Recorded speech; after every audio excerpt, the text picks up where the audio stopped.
This is Favors, Financial Topics, Various Topics. So, current position, where are you today?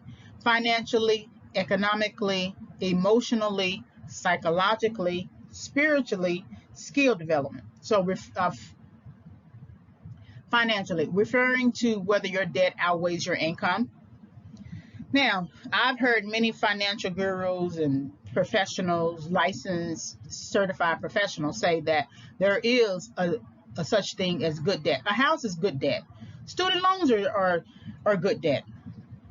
But if you have $200,000 worth of student loans and you are only making $25,000 a year, we got a problem somewhere.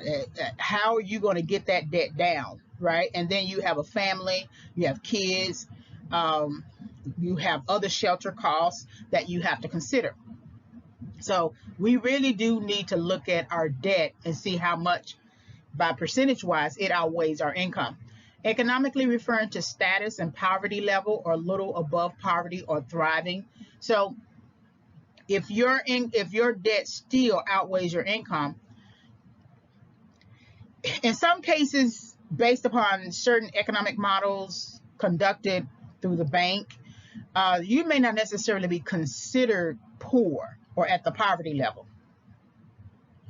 but there is a cutoff point for reaching the poverty level or going over it, for a single person, for a family of two, a family of four, etc. And so economically, you want to be sure that you are making the kind of money that moves you between levels. Sometimes people get confused when they win lotteries or when they make it big and make a whole lot of money, that they are not poor anymore. Well, you can still have a poor mentality, a poverty mentality. You can have millions of dollars in the bank and still spend like you are a poor person. And so sometimes we do this to increase our status, our social status, but all it does is exacerbates the current issues that you are having within yourself, right?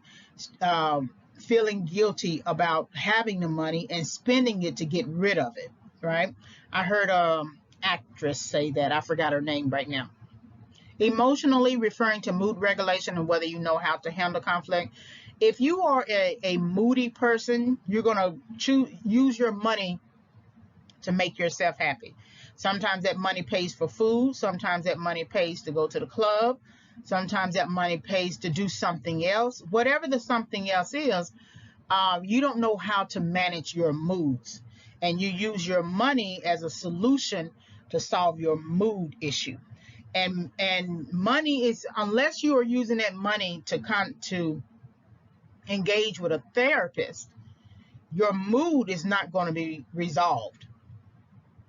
And so you're going to see more conflict in your life, and which will undoubtedly affect your money. Psychologically referring to stress management and whether you have taken on too much. So sometimes you can make too much money, because making too much money requires you to be at your job 60, 80 hours a week. And so then you never enjoy your money. You never enjoy the effects of your money, and then it just basically adds to stress. Keeps you in the bed. You're too tired. I've always heard someone say, "Here it is. You got this big house. You can't pay for it because you are spending. I mean, you paid for it, but you don't spend that much time in it because you're always working. You're always working, and so you don't want that either. I think you should have a balance. I think you should have a house that you like, that you think is comfortable for you, and that you can manage, financially, reach for whatever you want to reach, but don't put so much on your back to the point that you can't manage it either. Spiritually referring to your understanding about sex in marriage and sex out of marriage. And so you are using money with sex in marriage, and I put that there because I am a Christian.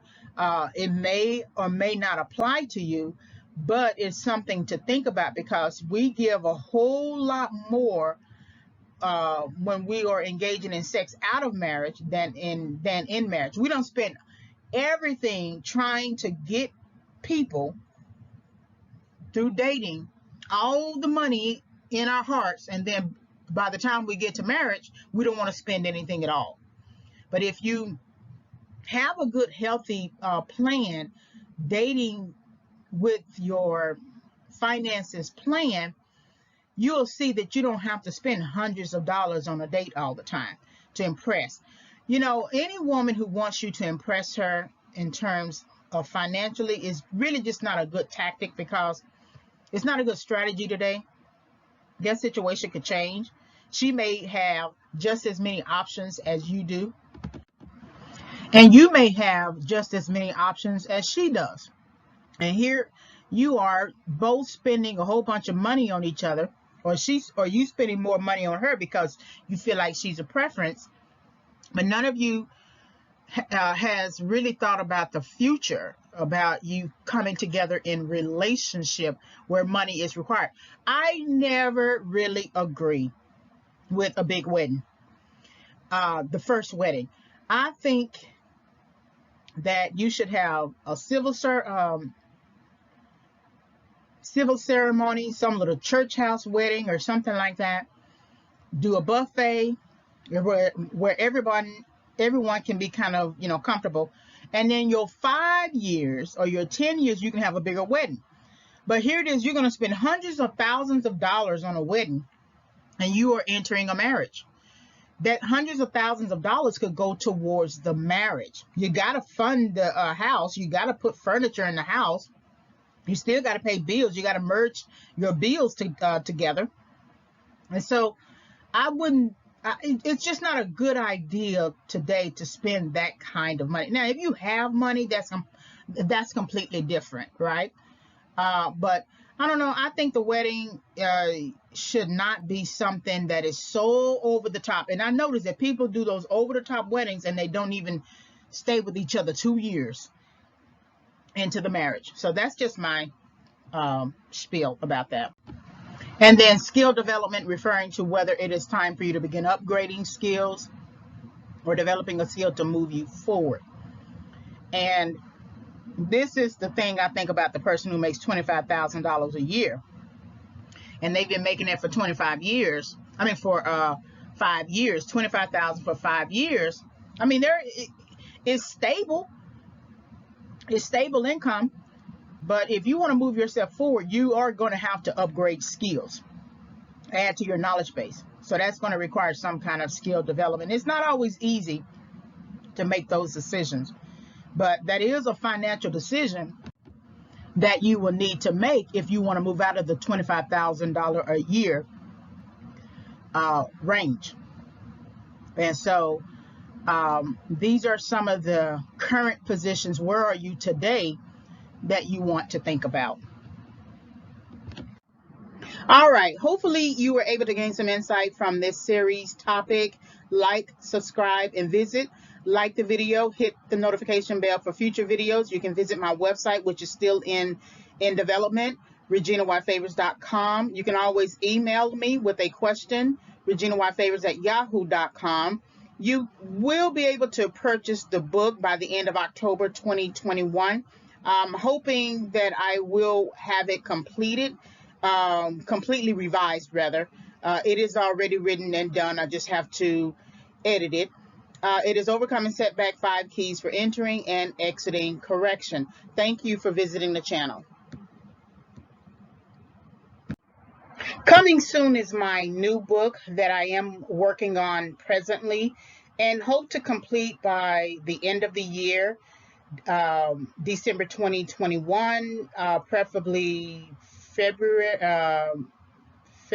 2022, and that is Favors Financial Recovery, Psychological Approaches to Overcoming Financial Setback, with some workbook elements. So it is it will be the book that will support the audio series, although I have developed the audio series prior to actually writing the book. So be on the lookout for this new book. When it comes out, when I finish, I will create an audio introduction to the book. Thank you again for visiting the channel.